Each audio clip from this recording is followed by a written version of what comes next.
陛下召你进宫。哎呦，陛下召你进宫。我再睡会儿。哎呦，哎呦，哎呀，他这时候召我进什么宫啊？扬州急报，你儿子在阳城遇到曹长青了。天下前三。你儿子的侍女是西楚公主，这事儿你知道吧？知道。知道，你还把西楚公主养在府里，让公主当侍女，这才显得咱北凉霸气。曹长青认出了西楚公主，对你儿子出手了。哎呀，那不是还有这个李淳刚呢吗？李淳刚和曹长青交手一招，未分胜负。临走的时候传下话，要重回蜀地。你家那侍女将是女王，让女王当侍女，这回她威风大了，还威风呢。从各方面查证来看，那个叫江泥的从小就尝试要刺杀徐凤年，看来仇深似海呀。哎，我儿子呀，命里有桃花劫，女人都恨他。你想明白了没有？新一代楚国女王要杀徐凤年。哎呀，这回我终于可以睡一个踏实觉喽！哎呀，你还真睡啊，徐骁！哎呦，别嚷嚷，来，一块跟我个儿躺会儿啊！哎呦。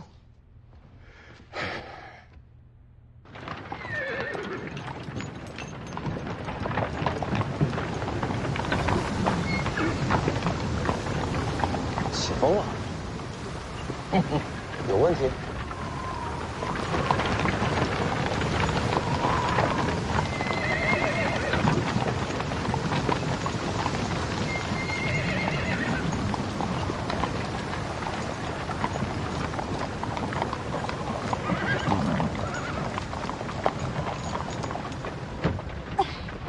江宁，小声些。是曹长青引起风沙，是我让齐少叔叔掩人耳目，我才能偷偷溜回来。我还以为曹长青不会让你。如果你遇到危险，有江离在你身边，曹长青才能可能出手救人，懂吗？我是回来要钱的。当你侍女这么多年，我要走了，你总得给点安家费吧？等你真走了，就给你。我跟齐少叔叔说好了，等你平安离开龙虎山，我就真要去西蜀了。不过，齐少叔叔也说了，我们在西蜀对北凉是好事。我宁愿你留下来。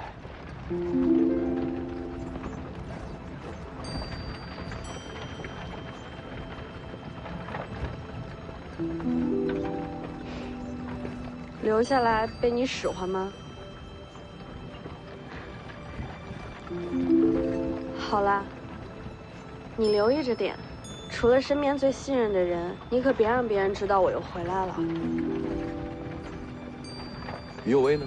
他在齐少叔叔身边，齐少叔叔说，要把西楚各路义士都给他交代清楚，以后他就是我的直属女官了。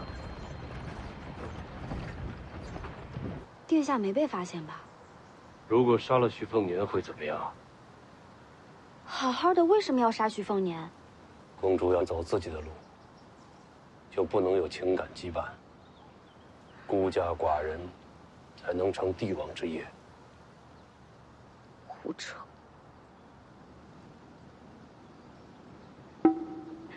我说错话了，我不是这个意思。我知道了，那就不杀徐凤年。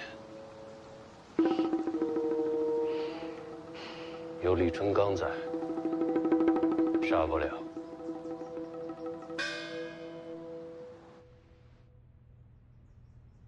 呀，此时陛下让你进宫，你儿子世袭罔替的事儿，他就有结果了。你弄出一个无视君恩的样子，这做什么呀？我什么也不想做。他让我在这儿闲置了这么多天，我还不能让他等会儿。现在不是赌气的时候。哎，你怎么就看不明白呢？啊？啊？现在我表现得越狂悖，那陛下就越放心。好，好，好，全都是你的理。你要是再不去啊，宫里的马车全堵你门口了。哎，怎么又躺下了？对，也不能太过了啊。那咱们就去宫里走一趟。哎呀，好，好的。着什么急？你被人设计，陷入噩梦，谁干的？问题就出在这儿，我想不出来谁有这手段。你看我干什么？他是笨蛋，又不算真的闯过江湖，对功法手段不了解也正常。那你呢？你可是剑神，你也没头绪。我在清朝廷底下躲了这么多年，这些年来江湖上多了哪些高手，我哪知道呀？那我晚点去问齐兆叔叔。那女刺客呢？当时为什么不动手？我总觉得他的目的未必是杀我。现在回头想想，那2次重伤，真的是害我吗？那次之后，我破而后立，把真气强行吸收，将大黄庭推至4重。再之后，就是杨城。要说呢，祸福相依，这伤啊也算来得及时。在阳城，我杀琉璃亭本该会有后患，但偏偏这次刺杀让卢家进退两难，反而借伤势将危机化解于无形。这2次刺杀，带给我的都是好处。所以你认为他是在帮你？今天日出之前是他杀我最佳时机，但他却没有动手。难不成又是许萧的布局啊？不知道啊。经过这次东行，我觉得自己越来越看不透许萧了。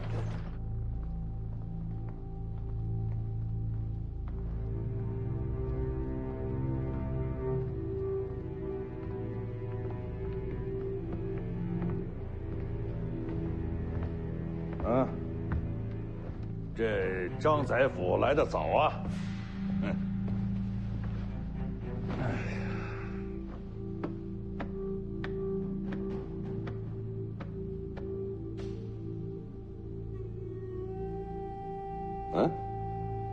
还有人来吗？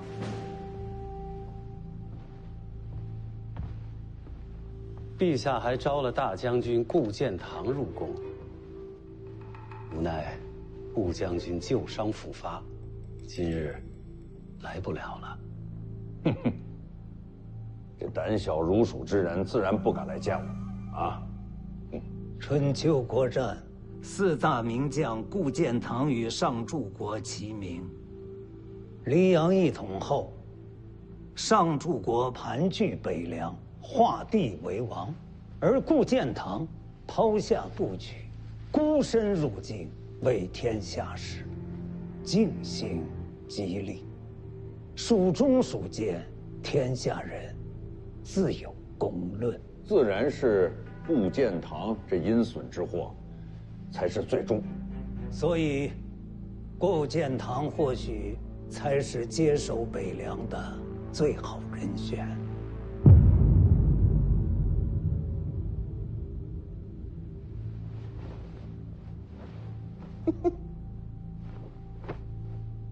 他接手北凉，那陛下能放心吗？请勿妄议君王。啊，不说了。陛下人呢？是他找我来的，怎么不露面？陛下身体不适，就不见上柱国了。那招我进宫作甚？陛下口谕，要问上柱国，北凉保住世袭罔替，世子继承了北凉王位，还想不想上柱国一职？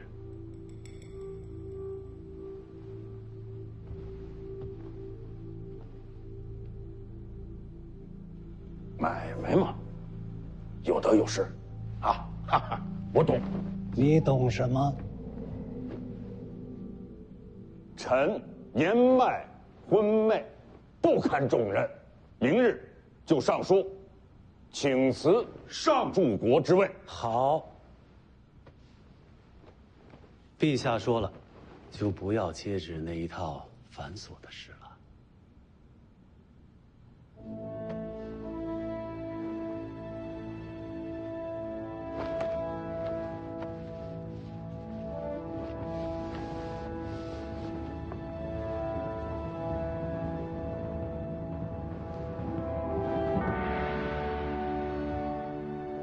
王爷既然请辞上柱国，那北凉王位自然该世袭罔替。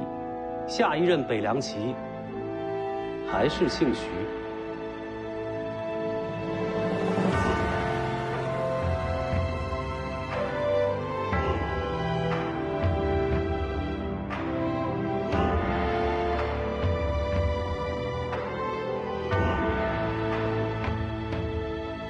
这是朝堂，真当是商贾交易吗？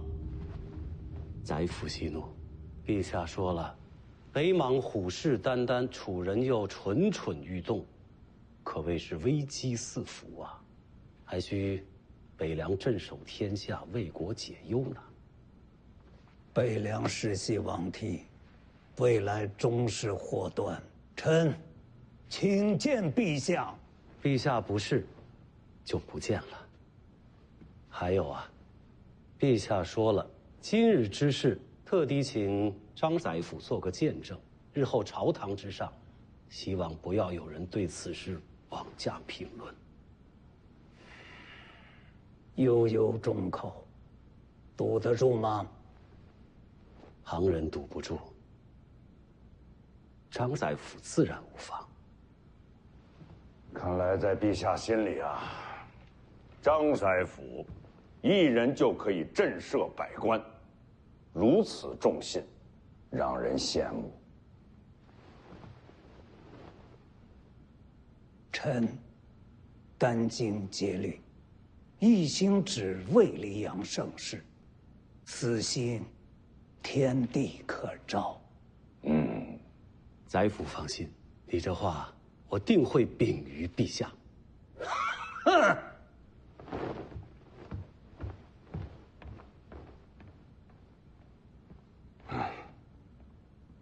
韩胜轩，今后北凉还是姓徐，你怎么想啊？难为王爷啊，还记得我这贱名。至于北凉姓什么，那是朝堂政事，我怎敢多嘴啊？人人都叫你韩雕嗣，啊，这叫多了，韩生轩是你的本名，可别忘了。小人起于微末，自不敢忘。人嘛，一呢，不能忘本；二，就是不能僭越，啊。王爷教诲，谨记于心。世袭罔替，世袭罔替，阻拦的人还真不少啊！最后成了，可喜可贺，可喜可贺，可喜可贺。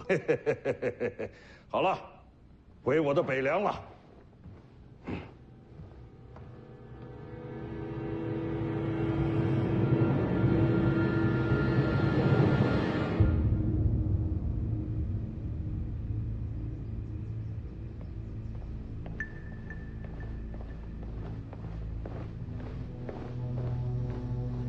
陛下，果然把世袭罔替给了徐骁。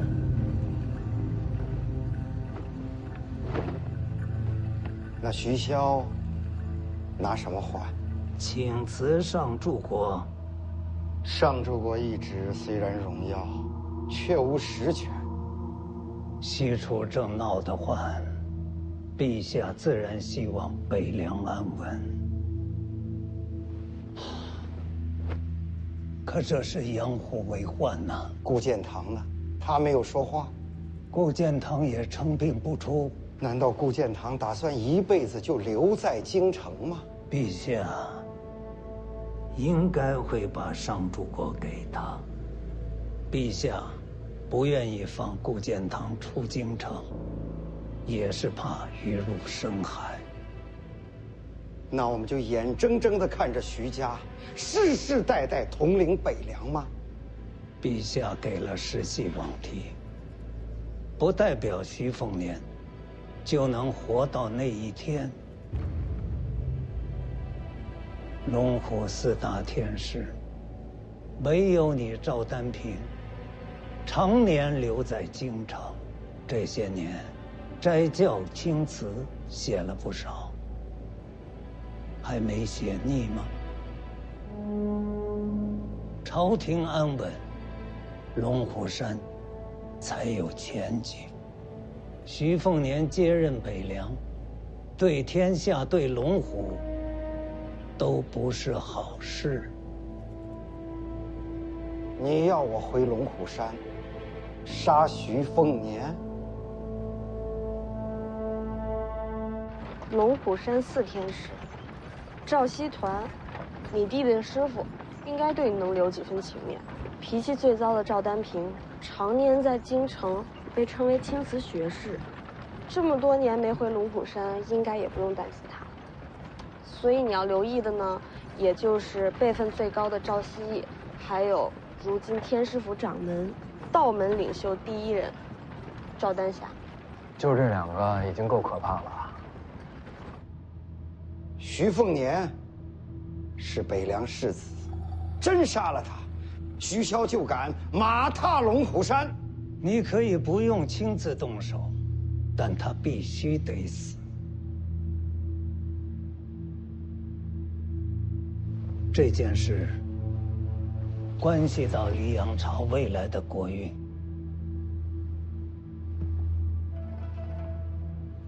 你们龙虎山既然承受了朝堂的好处，那就该为国尽忠。哦，对了，除了徐凤年，还有1人要杀。还有谁？赵凯。他又是什么人？寒雕寺的弟子，陛下的私生皇子。眼下正一路追杀徐凤年。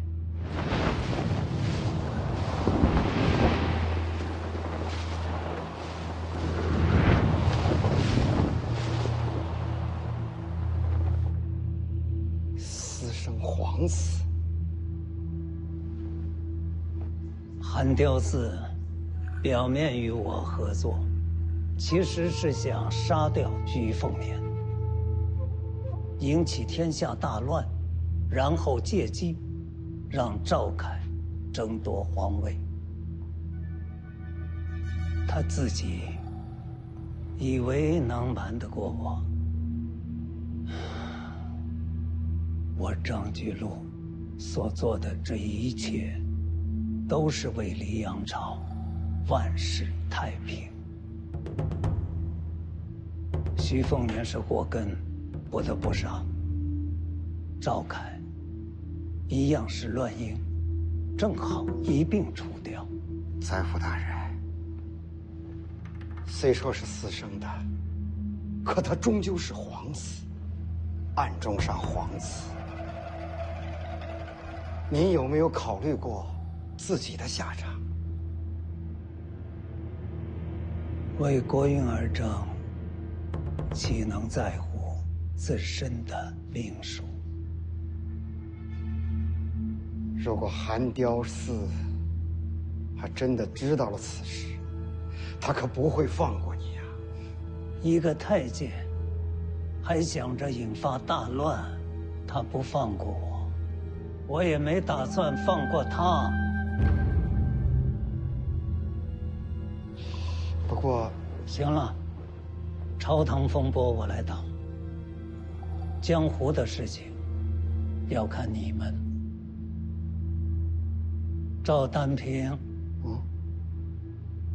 你们龙虎山到底选择站在哪边呢？宰辅大人，我这就回龙虎山。徐凤年和赵凯的命，由我龙虎山取之。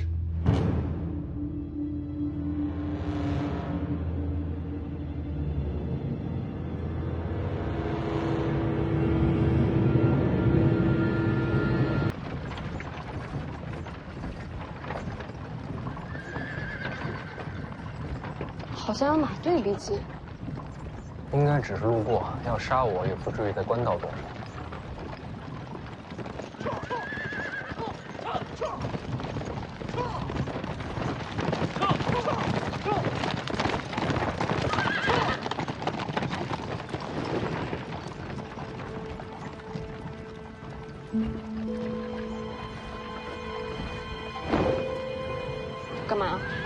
那女的你认识？轩辕清风。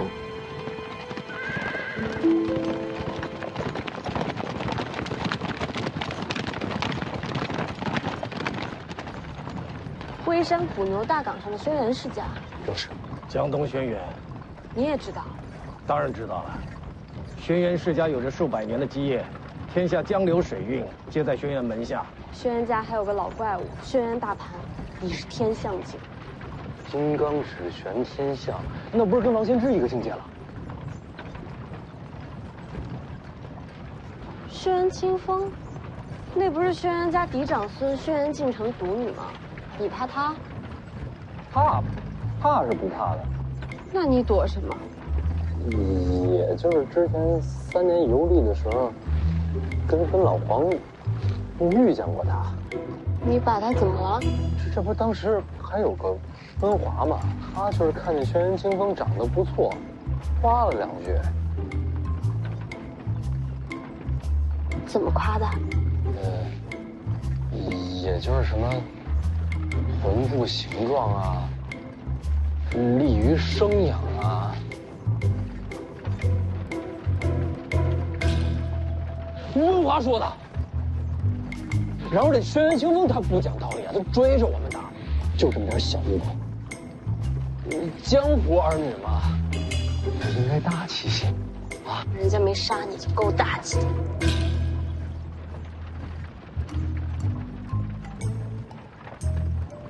魏爷爷，远远跟着前面那队人马。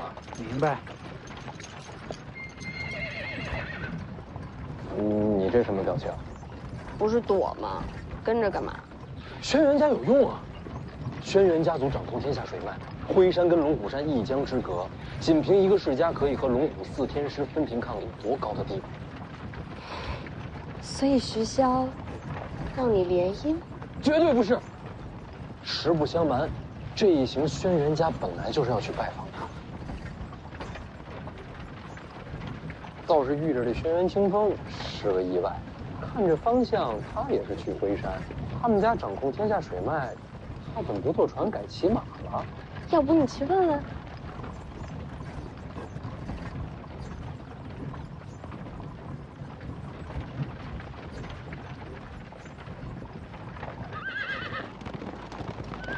轩辕清风，听说他和他爹势不两立，这一脉顺下去，或许有好处。算了，还是先杀小舅子要紧。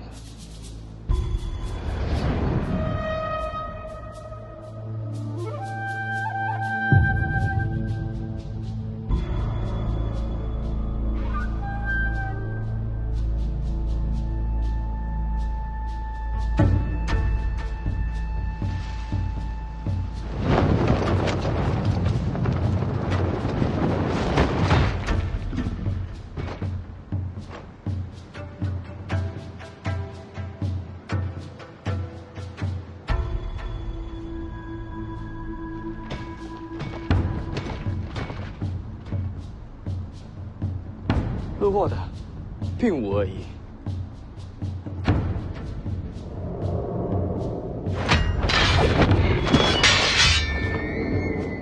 杀气还挺重，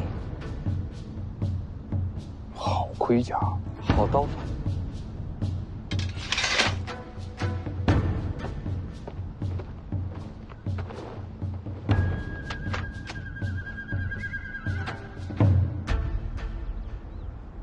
不打了，能麻烦问一句，为什么要动刀？我们认识吗？刚睡醒，脾气躁。这会儿呢？刷不掉，睡觉。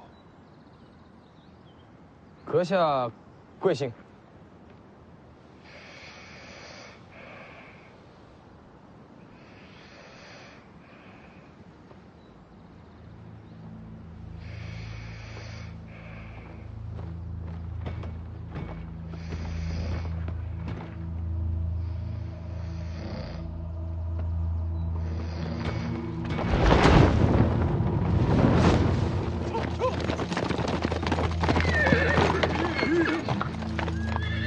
小路更近，能早归回山。走小路。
打路，上，驾！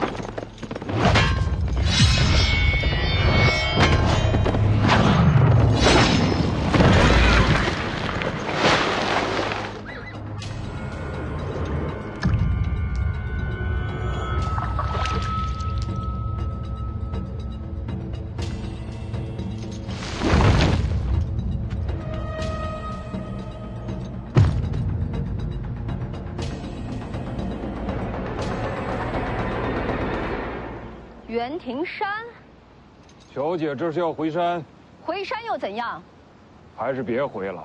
你只是我轩辕家门客，敢拦我的路？我也是听令行事。听谁的令？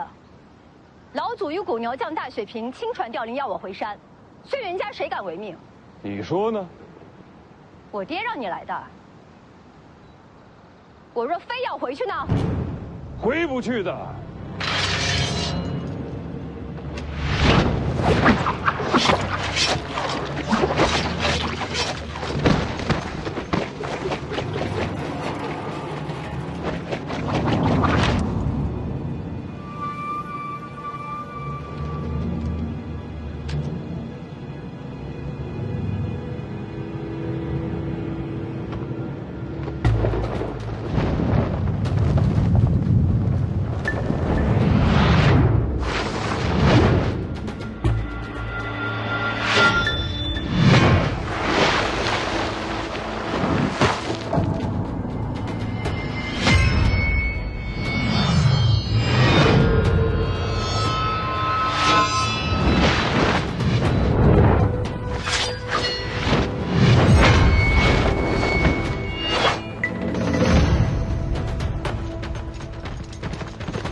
杀性都重，谁家有这官家？你们是谁？我家公子是来救姑娘的。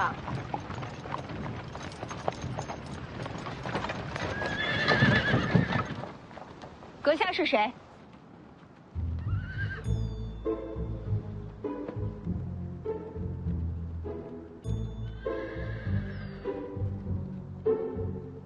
人家问你话呢。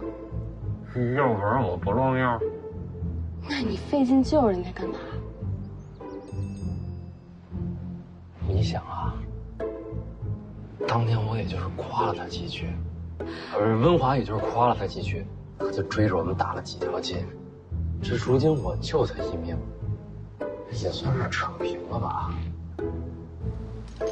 多谢阁下相救，还请当面道谢。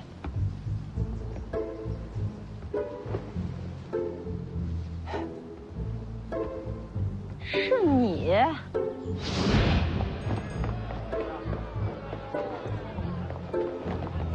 你给我站住！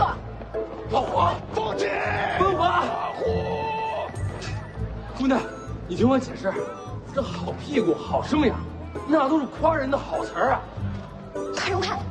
哎，不只是屁股，你看这腰也好，杨柳水蛇、黄蜂，这都能对得上。好身材，好曲线。杀了你臭流氓！哎，轩辕姑娘好呀。哎，等等，姑娘你记错了，当时怎么是我一个人呢？明明还有一个老黄，还有一个温华。那些话都是温华说的，我最多就在边上竖了个大拇指，帮了个腔，他才是罪魁祸首。你，姑娘，我也是交友不慎，咱们都是受害者。你还敢出现？这不有缘吗？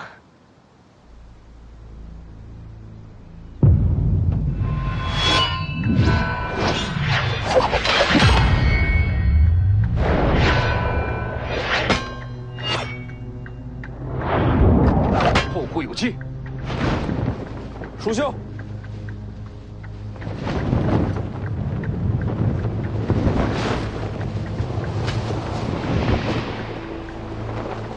魏爷，放心，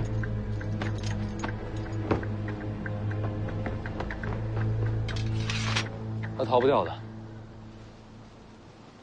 你到底是谁？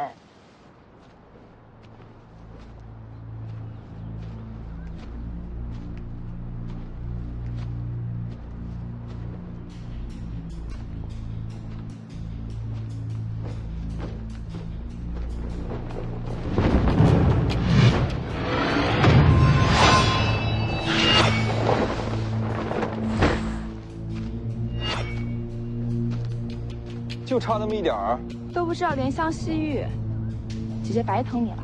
那要不我来心疼心疼姐姐？小嘴真甜。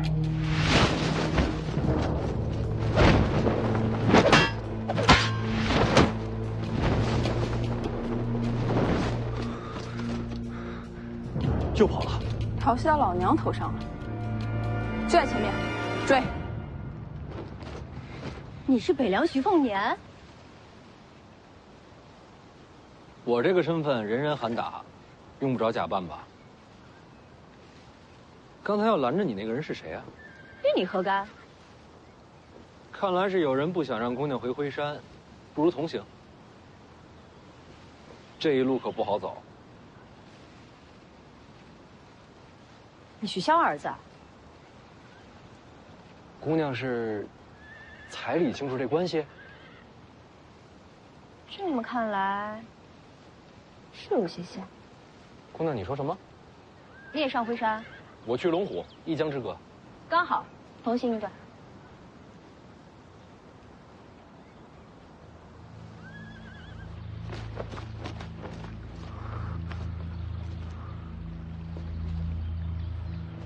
哪儿去了？过河了。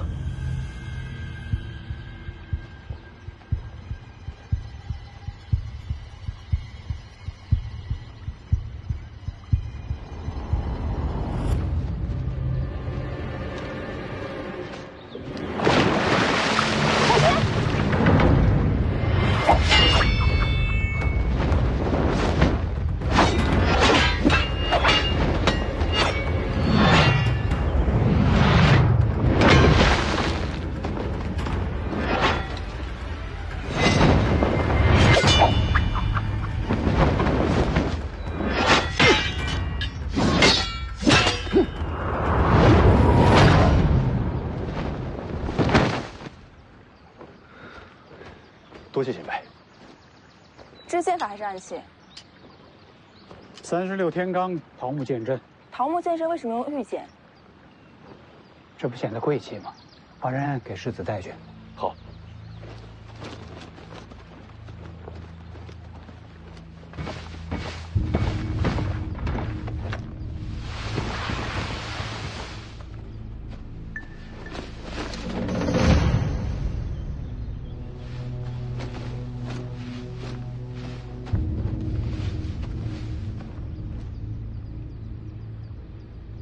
不可能啊！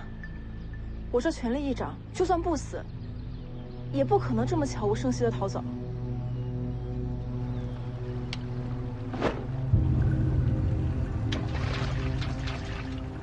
别装了，你又没晕。我真要杀你，刚才就不会救你。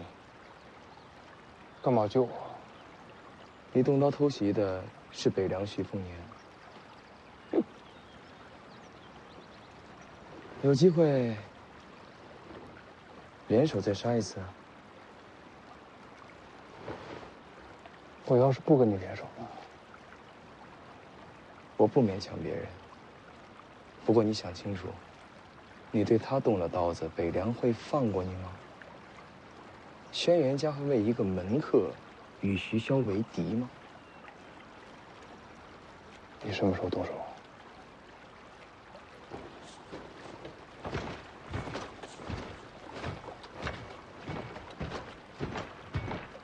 下次见面再聊。希望你能活到那时候。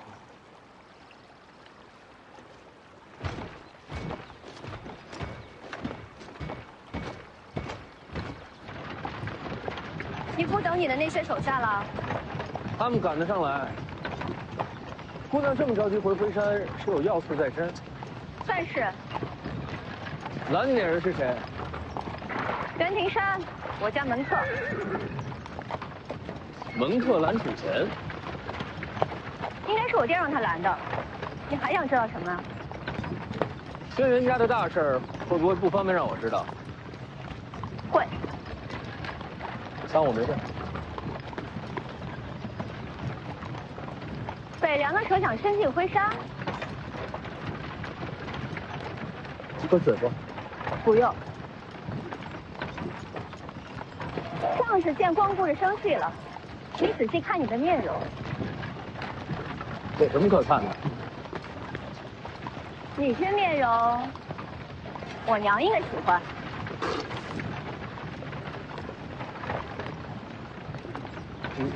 我歇会儿。你说他是不是心智有问题？徐凤年，说真的，你是不是还见过他娘？真没有。咱们说正事儿。前辈，你知不知道轩辕家那位老祖？啊，灰山古牛将大雪平上，轩辕大盘，和我斗过剑呢，还活着呢。谁赢了？不是输过王献之啊？哎，你刚说了轩辕大盘什么境界？天象境。怎么跟我一样啊？那不是很强？境界有什么用？能打才行。小子，你想动灰山呢？轩辕家掌控天下水路，用处大得很。怎么收服？要不娶了外头那丫头？我徐凤年绝不卖身。他和他爹怎么回事？据说轩辕清风和他爹关系极差，所以常年不回灰山。他和他爹为什么关系差？他爹轩辕敬城是轩辕家嫡长孙，按理来说，应该由他执掌家业。可是现在整个灰山上下，没人把他放在眼里。为什么？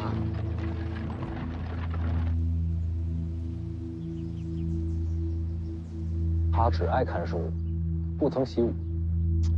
爱看书有什么不好啊？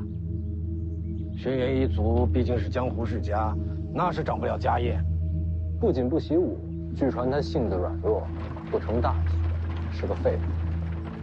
那不是跟你一样？什么叫跟我一样？你之前的名声不就是跟他一样？我也是啊，我之前的名声没准比他还差呢。你小子心狠，藏得深。轩辕家族那小子搞不好也是如此。若真如此的话，他藏的可比我久。其实关键就一点，轩辕清风为什么回灰山，他爹为什么拦他，明白这个，整盘棋都看透了。我发现你自从见了曹长青之后，聪明了不少。厉害厉害，女王风范。哎，不是，我本来就很聪明啊。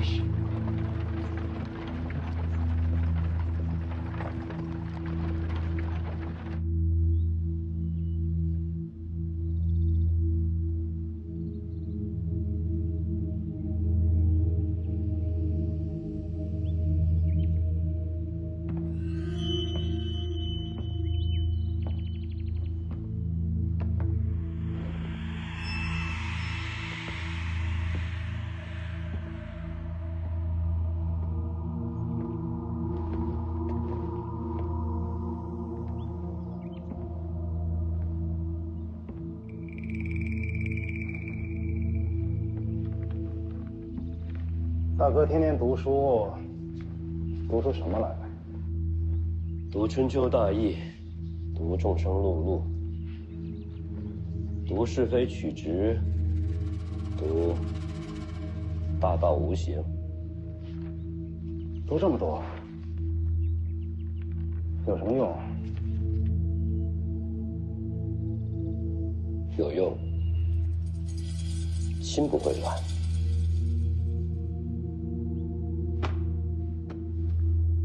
心不会乱。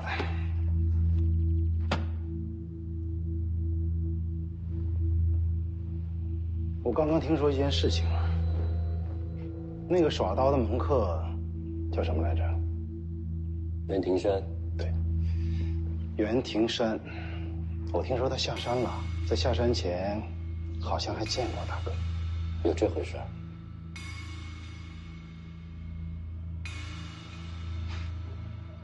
怎么，小兰清风回家啊？大哥，老祖宗选了你家女儿入大雪坪问鼎阁，接受武学的传承，这是何等的造化！你派人去拦，读书读糊涂了，大哥。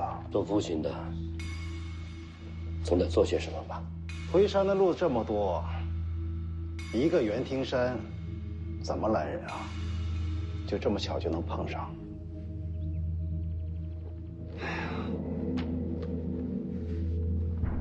笑话也听够了，我就不陪大哥了，我还得去问候嫂子。对了，嫂子养的鱼不错，你去看了没？哎呦，对不住，我给忘了，整座灰山人人都能进嫂子的住处，唯独大哥你不能进。读书有用，心不会乱。那你慢慢读。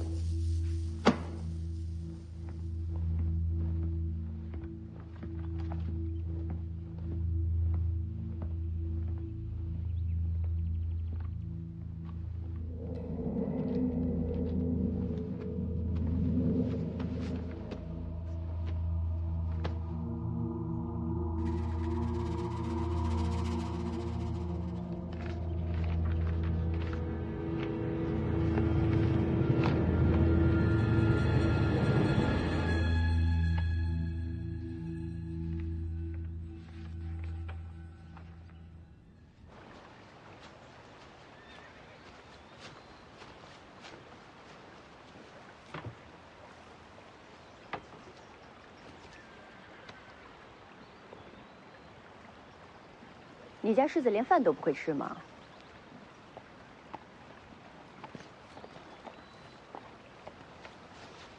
他们回来了。世子，别抓住，这家伙滑溜得很。没抓住不要紧，沿江而下就是灰山，他也没机会拦人了。你说呢？我闲逛一会儿。请便。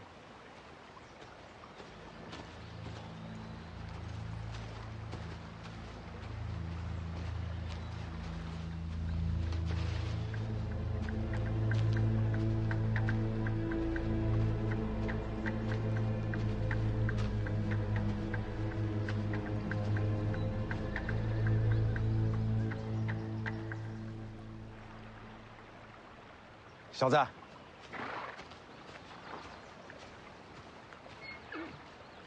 哎，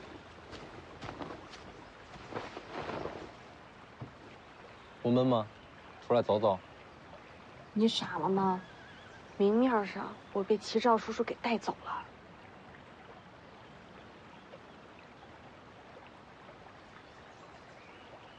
干嘛呀？这一个人待着倒是有点意思。就是这如厕怎么办呢？要你管啊！哎，你们两个别闹了，等我把话说完了再闹。您说，轩辕清风不是去闲逛，他去的那个方向藏了个人。这您都知道？这距离瞒过我的没几个。偷偷见个人也没什么，毕竟我这北凉世子名声不好。见的人倒是有点意思。您还知道他见的是谁？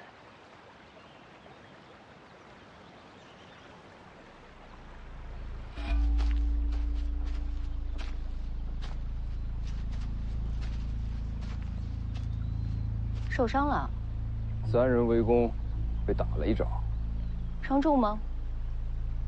搞不好会死啊！这么严重？还能坚持回山？我爹给你什么命令啊？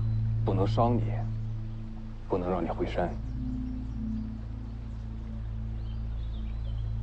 那老祖为什么召我回山？让你入问鼎阁，说老祖亲传。天大好事儿啊！我那叔叔都没拦我，反而自家亲爹怕我一步登天。你爹早有准备，你身边人全是他眼线。我知道。小路更近，能早归回山。走小路。一次铲除干净，还挺顺利，莫名其妙冒出个世子。你对徐凤年动刀做什么？忍不住。什么叫忍不住？忍不住想看看，这种高高在上的世子，死的时候会是什么样？袁庭山，别真变成疯子。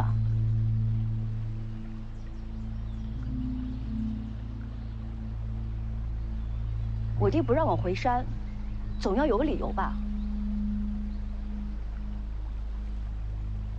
他没说。算了，反正大局已定。回山后你安心养伤，今后自会给你机会习得问鼎阁内绝学。好。抄小道回去吧，别让人瞧见。去吧。我在辉山等你。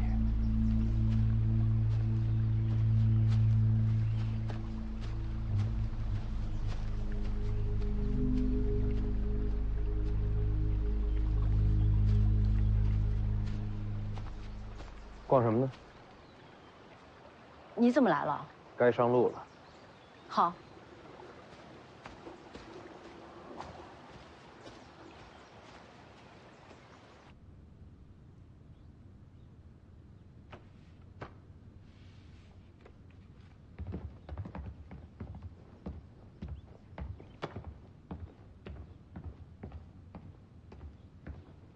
山下传来消息。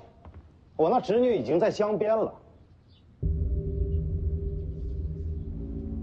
久别重逢，大哥应该跟我一起去山下接人。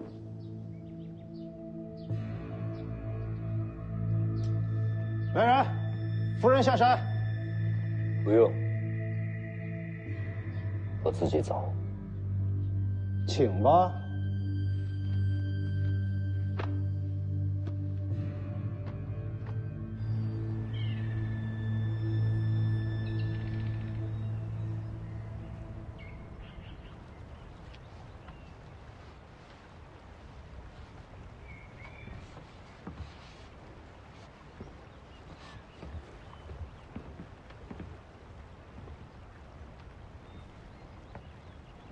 大哥有多久没下山了？站得稳吗？要不要找人扶你？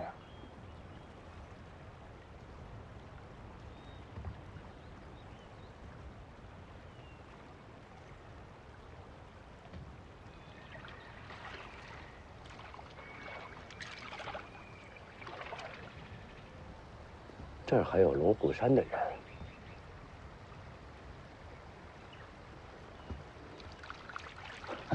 打鱼的，这离着龙虎山近，个个都披个道袍。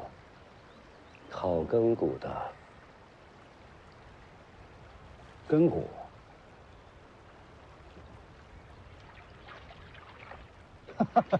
像个傻子。轩辕家100年屹立不摇，靠的是礼与义。礼义。那要不要廉耻啊？大哥，你真的是读书读傻了。轩辕世家风光至今，靠的是拳头够硬，实力够强。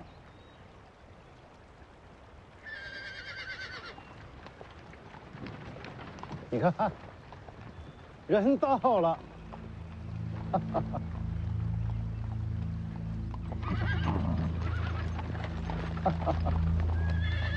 你家的船？清风归山，做叔叔的陪着你爹亲自来接你，这么多年了，也该回来了。老祖宗要收清风，谁也拦不住。声音最大的那个就是你三叔轩辕敬轩吧？听说这么多年，轩辕家一直由他执掌家业。别的不说，嗓门不错。多谢许世子，告辞。这就走了？许世子，辉山不会跳进浑水，也不会依附北凉，就此道别。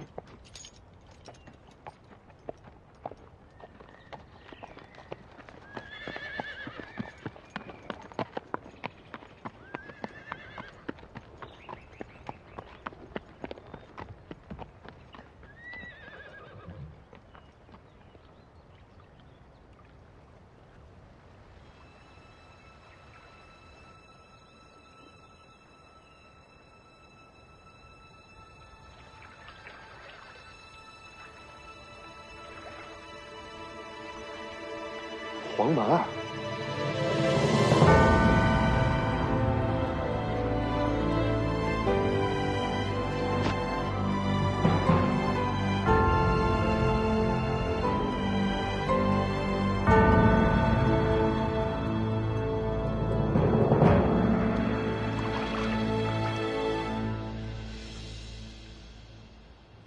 这看什么呢？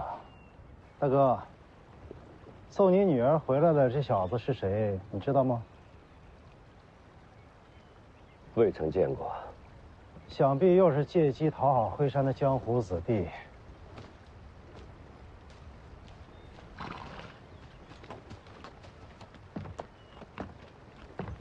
清风，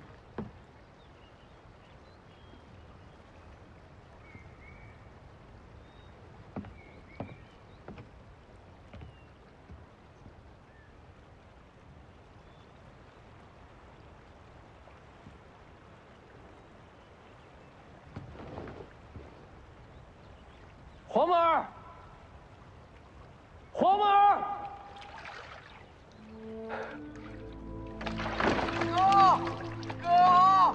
哥！哦，这是对兄弟啊！这么巧，还真是小王爷，他不是怕水吗？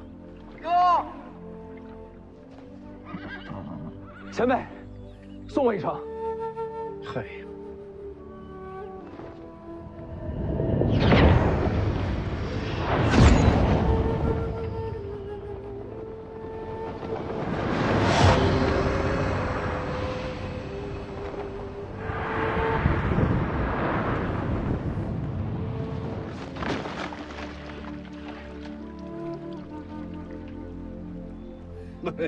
没想到老夫的两袖青蛇竟然成了坐骑了。收钱啊！嗯，租牛租马都要收钱，你可别便宜他。哦，小丫头。哥，哥，不是怕水吗？已经不怕了。山上啊，有些山楂已经熟了。自打那天起啊，这孩子就天天在江边等你，等着等着，他就不怕水了。了不起。啊哥，有鱼。咱们入乡随俗，吃点斋饭就行了，别让你师傅为难。没事，老道士师傅不为难，他会做鱼汤。哥吃鱼。哼，这天天吃斋菜也不是个事儿啊！啊，上龙虎可别提鱼的事儿啊！好仙，没人提鱼。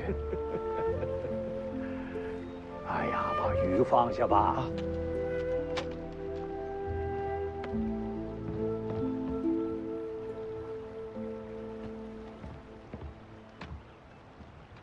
赵熙团，龙虎寺天师。我听说赵熙团收了徐骁的儿子当徒弟。徐凤年。哎，用不用等他们？咱们先走，他们会跟上。好嘞。你的女儿怎么会认识北凉世子？我也不知。走了。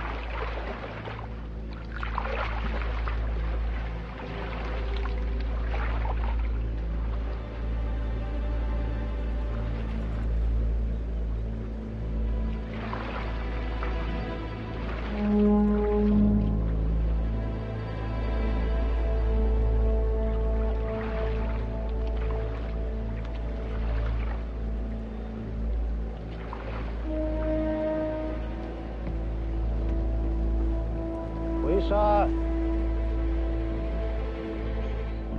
清风离家数年，今日归山，我也是放心了。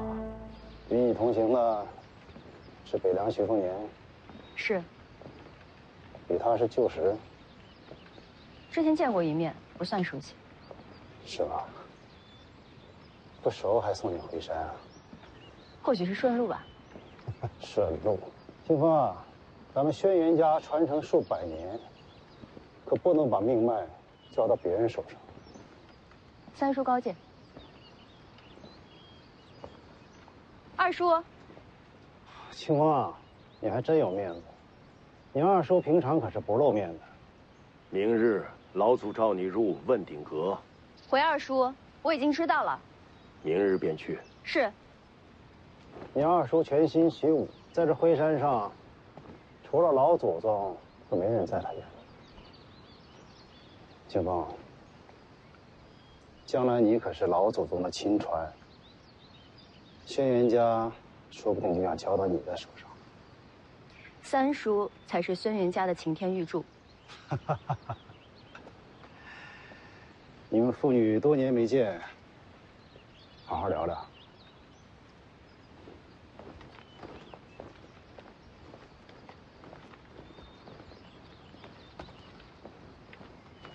我去看娘。清风，什么事？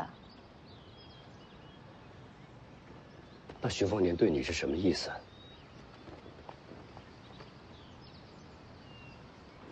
你就问这个？你若投靠，可有把握让徐凤年支持你？合纵连横，书里读来的。想用我换北凉支持，让你有机会夺回嫡子长孙的世家之权？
山是天下第一门派，怎么这么穷啊？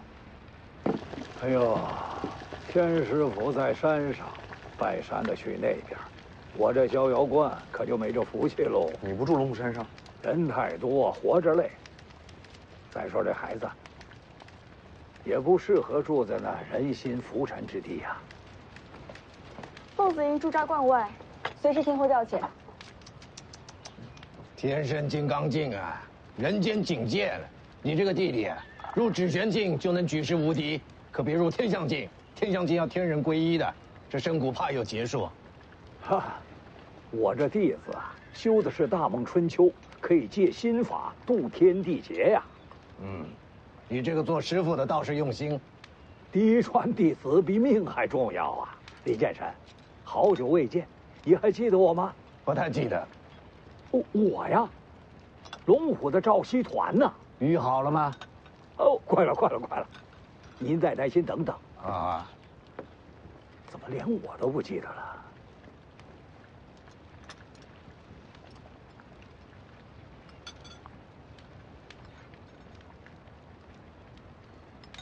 不用使眼色了，江宁从后院进来的。